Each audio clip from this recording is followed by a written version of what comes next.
봉독하겠습니다. 여호와께서 회오리바람으로 엘리야를 하늘로 올라가려고자 하실 때 엘리야가 엘리사와 더불어 길가에서 나가더니 엘리야가 엘리사에게 이르되 청하건대 너는 여기 머물라 여호와께서 나를 베레를 보내시느니라 하니 엘리사가 이르되 여호와께서 살아 계신가 당신의 영혼이 살아있음을 두고 맹세하노니 내가 당신을 떠나지 아니하겠나이다 하는지라. 이는 두 사람이 베델로 내려가니 베델에 있는 선지자의 제자들이 엘리사에게로 나와 그에게 이르되 여호와께서 오늘 당신의 선생을 당신의 머리 위로 데려가실 줄은 아시나이까 하니 이르되 나도 또한 아노니 너희는 잠잠하라 하리라. 엿새 뒤에 예수께서 베드로와 야고보와 요한 데리시고 따로 높은 산에 올라가셨더니 그들 앞에서 병영되사 그 옷이 강체가 나며 세상에서 빨래하는 자가 그렇게 희귀할 수 없을 만큼 매우 희어졌더라. 그런 점에서 우리는 신비, 미스터리 속에서 살아가는 존재들입니다. 신약 초대교회도 신비적인 역사 가운데 시작되었습니다. 예수님께서 명령하신 대로 120명의 문도가 마가의 다락방에서 열심히 기도하는데 성령이 불과 같이 역사하셨습니다. 바람 같은 역사가 있었습니다. 사도행전에 이 말씀이 나오죠. 그리고 갑자기 모였던 사람들이 각기 다른 나라 말로 말을 하기 시작했습니다. 방언을 한 것입니다. 그때 각 지역에서 예루살렘에 몰려들었던 사람들이 자기 나라 말로 이 방언을 알아듣고 도대체 어떤 일이냐, 어떤 일이 일어난 것이냐, 예루살렘에 당시 난리가 났었다 하는 내용이 나옵니다. 신비를 우리가 말함에 있어서는 두 가지를 조심을 해야 합니다. 하나는 샤머니즘을 조심해야 됩니다. 신비는 우리가 경험해야 하지만 신비주의가 되어서는 안 됩니다. 어떤 분은 하나님은 매사에 꿈과 환상으로 가르쳐 준다고 그렇게 주장하는 사람이 있습니다. 이건 굉장히 위험한 일입니다. 이런 식이면 기도할 필요도 없고 성경이 필요가 없고 무당이나 다를 바가 없습니다. 오늘날 환상보다 더 중요한 것은 하나님의 말씀입니다. 하나님 말씀보다, 즉 성경보다 환상과 꿈을 더 의지하는 것, 이것이 샤머니즘입니다. 나는 그러면 무엇을 가장 중요시합니까? 성경에 보면요, 선지자들이 때로는 하나님께서 환상을 보여주셨던 얘기가 나오잖아요. 구약에, 신약에도 나오죠. 근데 그들이 그 환상이 기도의 목표가 절대 아니었습니다. 나 이런 것 좀 보여주십시오. 그러면 내 믿음이 이렇게 좋아지겠습니다. 내가 용기를 가지고 하겠습니다. 이렇게 기도한 적이 없습니다. 환상 자체를 구한 것이 아니라 환상은 어쩌다 하나님이 필요에 의해서 하나님의 때에 주신 것이지 환상을 구해서 받은 것은 아니라는 것입니다.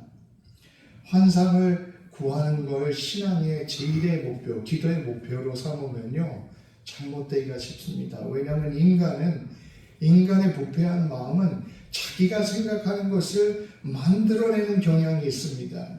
그래서 우리가 꿈을 꿀 때도 우리가 꿈도 하나님이 주시는 꿈도 있지만 우리가 만들어내는 꿈도 많습니다. 우리 마음속에 내재된 것이 꿈으로 만들어져서 나오는 것이죠.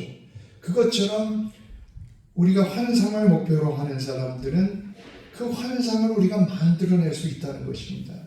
많은 이단들이 그렇게 환상을 제일로 기도의 목표로 추구하다가 자기의 환상을 만들어내고 거기에 빠져서 교주가 된 사람들이 많이 있습니다. 그러므로 환상과 꿈이 기도의 최고의 목표가 되어서는 절대 안 되고 하나님의 말씀을 깨닫는 것이 목표가 되어야 한다는 것입니다. 신비적인 체험을 자꾸 겉으로 나타나는 현상에서만 찾으려고 해서는 안 됩니다.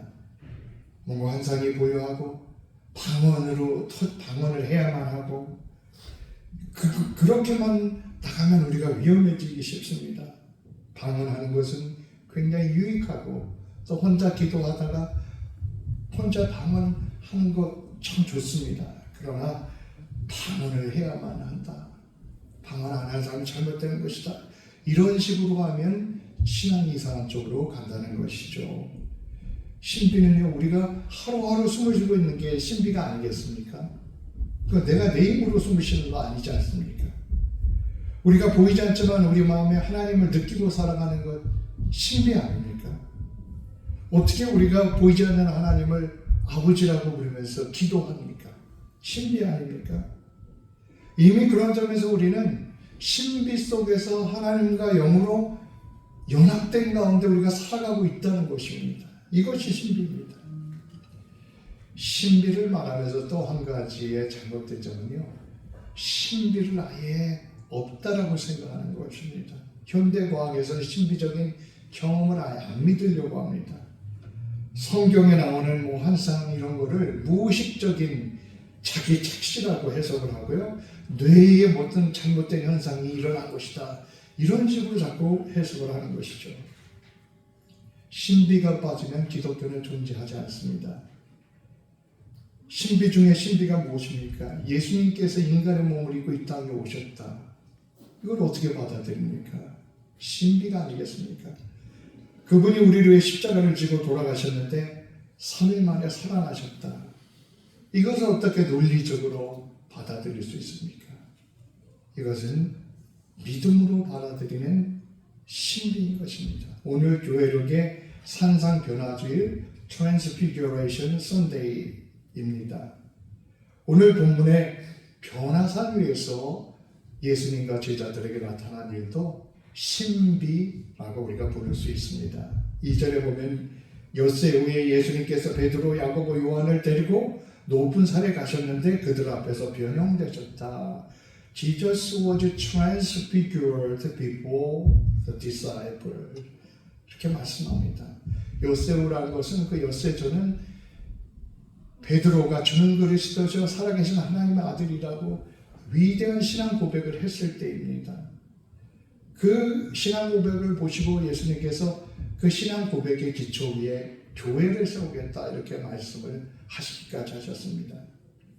그리고 바로 이어서 예수님께서 제자들에게 인자가 십자가에서 고난을 당하고 그리고 다시 살아나실 것을 말씀하셨습니다. 그리고 바로 엿새 후에 예수님께서 베드로, 야고보, 요한을 데리고 오늘 이 변화산에 올라간 것입니다. 변화산이라는 그런 산 이름이 있는 게 아니라 변화의 역사가 일어났기 때문에 우리가 변화산이라고 부릅니다. 우리가 이 산이 어떤 산인지 정확하게는 알 수 없지만 성서학자들은 9,000피트가 좀 넘는 이스라엘의 제일 높은 산 북쪽에 있는 헬몬산일 것이다, 이렇게 추정을 합니다.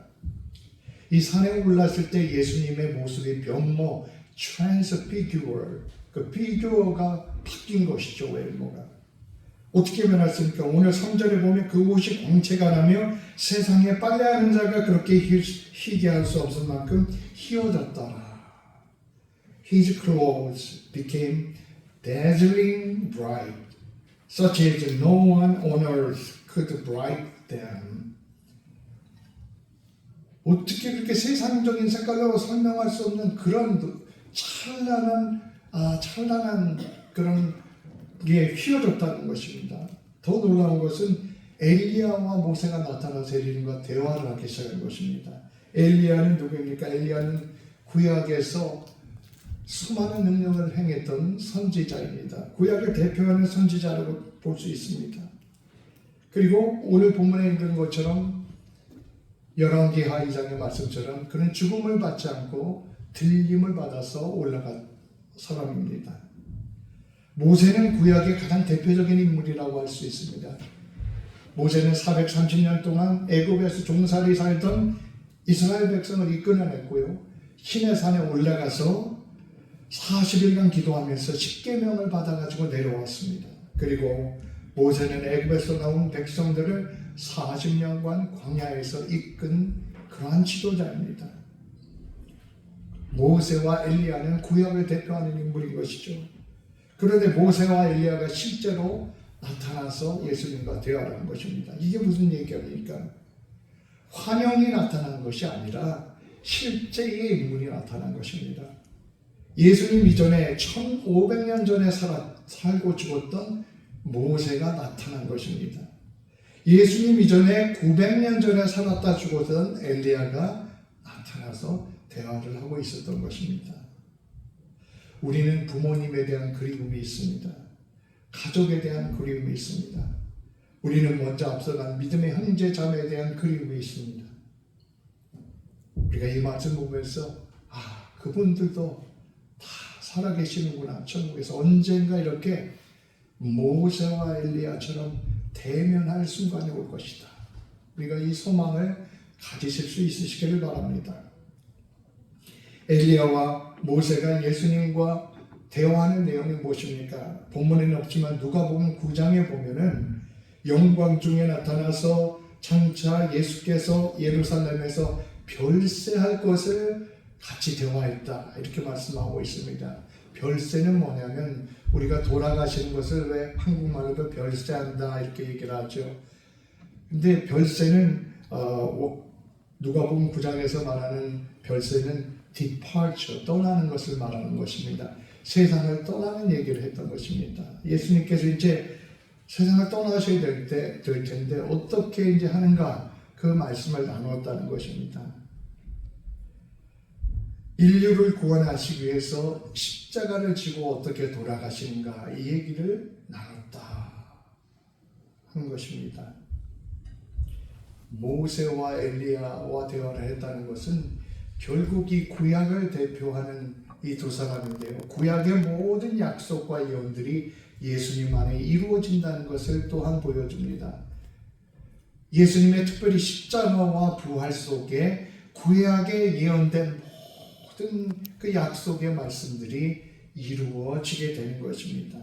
예수님께서 고통 없이 떠나시려면 얼마든지 엘리야처럼 올라가실 수 있었습니다. 그런데 예수님은 십자가의 길을 택하셨습니다. 그것은 그 길만이 인간을 구원하는 길이었기 때문에 그런 것입니다. 예수님이 정말 세상의 색깔로는 표현할 수 없는 그런 찬란함과 그런 모습으로 변화되니까 얼마나 제자들이 놀랐겠습니까? 거기다가 모세와 엘리야가 나타나서 대화를 하니까 정말 뒤로 놀라서 까무러칠 지경이 아니었겠습니까? 그러니까 베드로가 놀라서 이렇게 말합니다. 라비요, 선생님이요 이 말입니다. 주를 위해 초막을 하나 짓고 모세를 위해서 초막을 짓고 엘리야를 위해서 하나 지면 좋겠습니다. 베드로는 그 초막은 텐트를 말하는데요. 베드로가 이렇게 말한 것은 무슨 대단한 생각을 한 것이 아니라 6절에 보면은 두려워서 몹시 무서워서 무슨 말을 하는지 모르고 횡설수설을 했던 것입니다.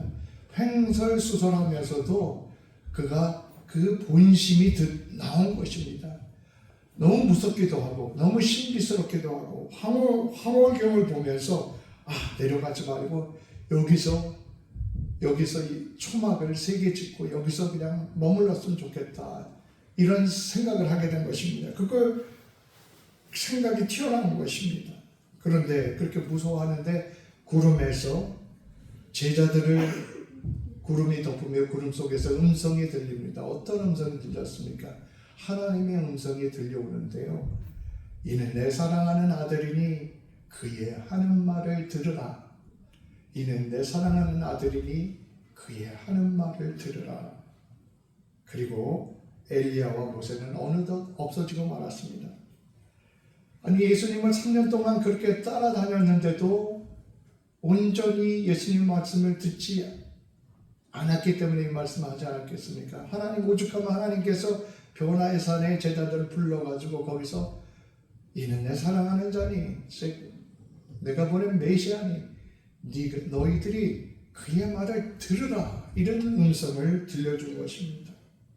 그러면서 그들이 산에 내려올 때 예수님께서 경고하시되 인자가 죽었다 살아날 때까지 너희들이 본 것을 아무에게도 말하지 말라 이렇게 말씀하십니다. 왜냐하면 이제 십자가를 지시는데 십자가를 지시는 일에 방해를 받지 않기 위해서 그렇게 말씀하신 것입니다.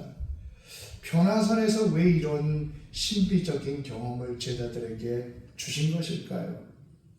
이 변화산의 사건을 통해서 우리가 생각할 것은 먼저 하나님께서 우리를 변화산의 거룩한 신비적인 경험으로 이끄신다는 것입니다. 베드로, 야고보, 요한만 올라갔는데요. 그들을 편애해서가 아니라 앞으로 그들이 더 막중한 일을 감당해야 되기 때문에 데려간 것입니다. 베드로, 요한, 야고보만 아닙니다. 하나님께서는 모든 성도들을 변화산으로 이끄십니다. 어디가 변화산입니까? 우리가 저기 압박을 취한 산으로 올라가야 되겠습니까? 아닙니다. 우리가 예배드리는 이 자리가 변화산입니다. 우리가 예배하는 자리가 변화산입니다.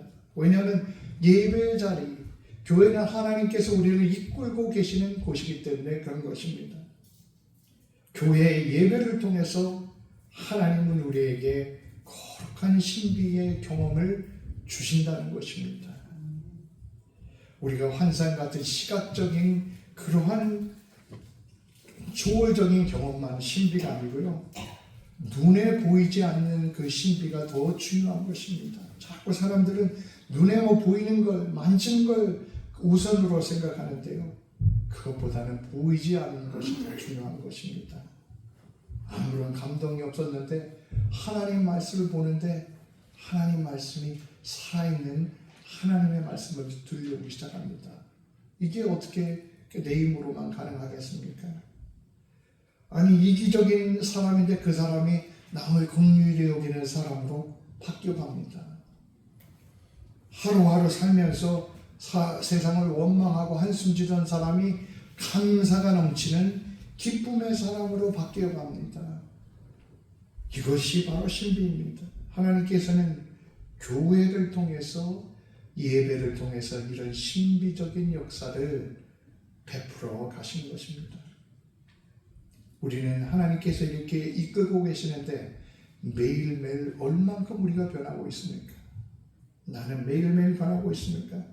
신앙은 보이는 것보다 보이지 않는 세계에 관한 것입니다. 그래서 고린도후서 4장 18절에도 우리가 주목하는 것은 보이는 것이 아니요 보이지 않는 것이니 보이는 것은 잠깐이요 보이지 않는 것은 영원한 것이다 라고 말씀합니다.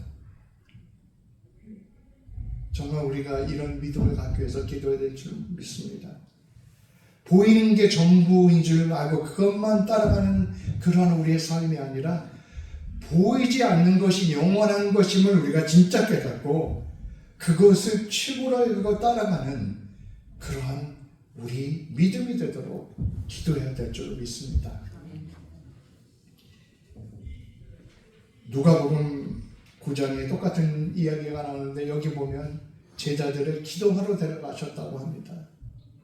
산을 쉬러 간 게 아니라 기도하러 데려간 것입니다. 제자들은 지금까지 특별히 큰 핍박과 어려움이 없었는데요. 앞으로는 큰 어려움이 올 것입니다. 그때 제자들이 무엇을 해야 되겠습니까? 그들의 믿음이 새로워져야 합니다. 그들의 기도가 새로워져야 됩니다. 그래서 예수님께서 데리고 올라가신 것입니다. 우리도 마찬가지입니다. 우리가 기도해야지 이 세상을 이길 수 있습니다. 우리가 자녀들을 위해서 기도해야 되고 우리가 가정을 위해서 기도하는 기도의 사람이 되어야 합니다. 그래야 우리 가정이 승리하며 살아갈 수가 있습니다. 우리 교회가 기도의 자리가 되어야 합니다. 기도해야 우리 교회가 이 악한 마귀의 도전과 시험에 흔들리지 않고 나갈 수 있는 것입니다. 교회는 기도의 자리입니다. 구약의 모세는 시내산에 올라가서 기도했고 엘리야는 호렙산에 올라가서 기도했습니다. 그런데 우리는 그 산에 올라갈 필요가 없습니다. 교회가 바로 변화산의 기도의 자리인 것입니다. 그러므로 우리는 주님의 전에 와서 하나님께 기도하는 기도하는 사람들이 되어야 하는 것입니다. 우리의 예배가 변화산에 올라가는 것과 마찬가지입니다. 변화산의 두 번째 교훈은 하나님이 예수님만 변화시키는 것이 아니라 우리도 예수님처럼 변화시키신다. 이것을 증거하신 것입니다. 마태복음 17장에 보면 예수님이 그들 앞에서 변형돼서 그 얼굴이 해같이 빛났다. 이렇게 말씀하고 있습니다. 얼굴이 해같이 빛났다. 얼굴이 빛났다 이야기는 구약에 보면은 하나님의 영광이 임재했다. 그 얘기인 것이거든요. 세상 속에서 제자들과 함께 사셨고 인간 속에 사셨던 예수님은 지극히 평범한 그런 분이었을 것입니다.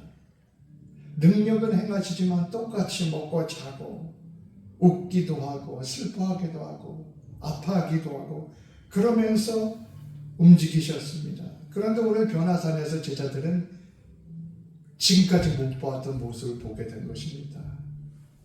예수님의 그 육신 속에 감춰있던 예수님의 신성, 신적인 성격, 디비니티를 보게 된 것이죠. 사도 요한은 밤모섬에서 영광스러운 예수님의 모습을 보았습니다. 그 체험을 요한계시록 1장에 기록하고 있는데요. 요한계시록 1장에 보면 예수님에 대해서 이렇게 표현하고 있습니다.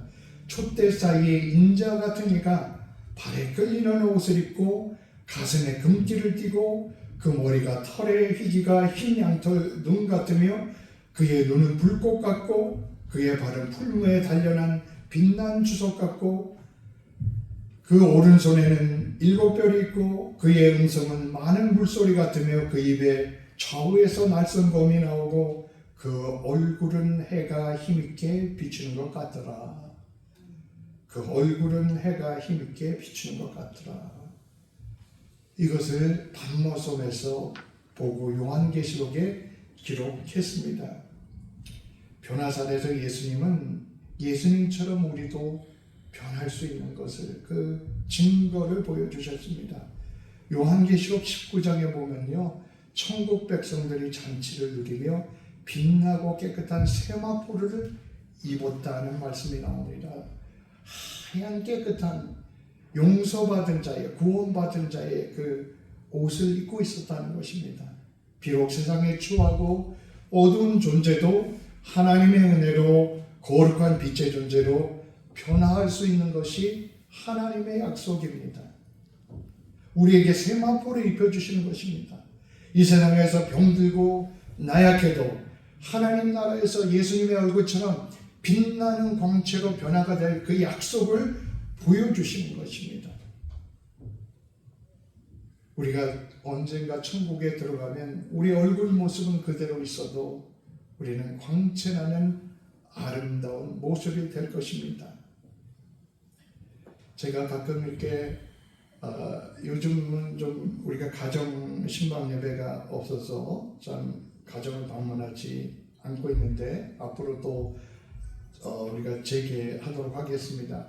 가정 신방 예배를 해서 가정을 방문하면서 여러분들께서 이렇게 사진을 이렇게 놓은 것을 이렇게 보고 저는 깜짝 들여다봅니다. 깜짝 놀랄 때가 있습니다. 왜냐하면 우리 성도님들의 그 아주 젊었을 때 영한 모습을 제가 본 적이 없잖아요. 근데 사진을 보고 깜짝 놀라게 되는 거죠. 야, 이렇게 젊으셨구나. 이렇게 아름다웠구나. 이렇게 멋졌구나. 야, 이거 보면서 야, 정말 신성일 같이 생겼구나.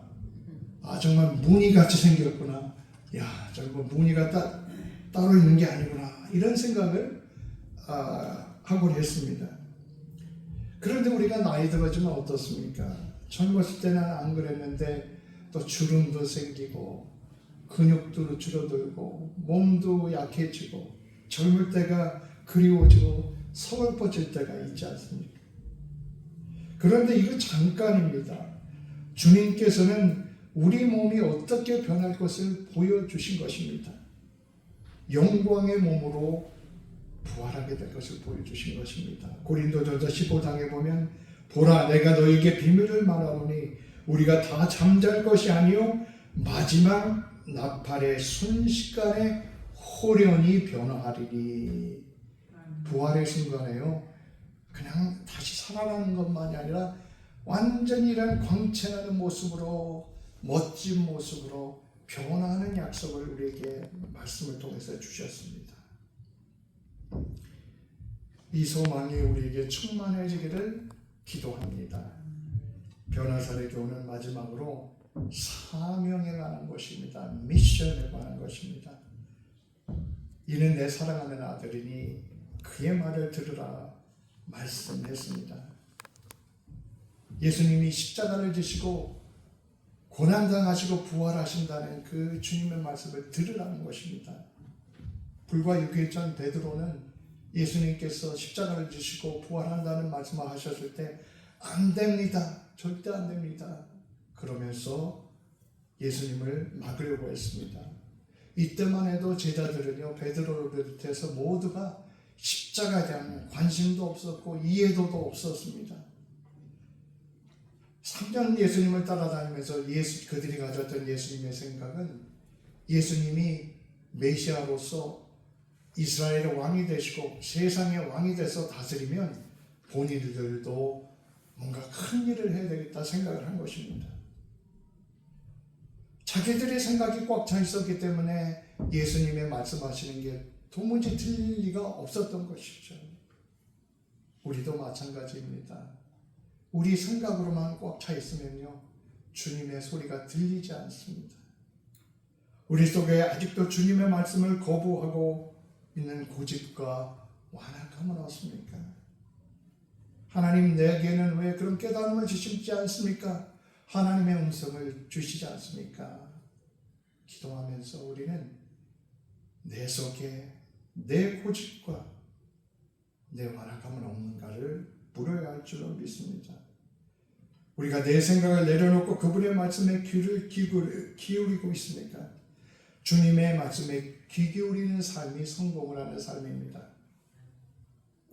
그 길이 처음에는 힘들지 모릅니다. 십자가를 지는 길을 말씀하실 때 내키지 않을 수 있습니다.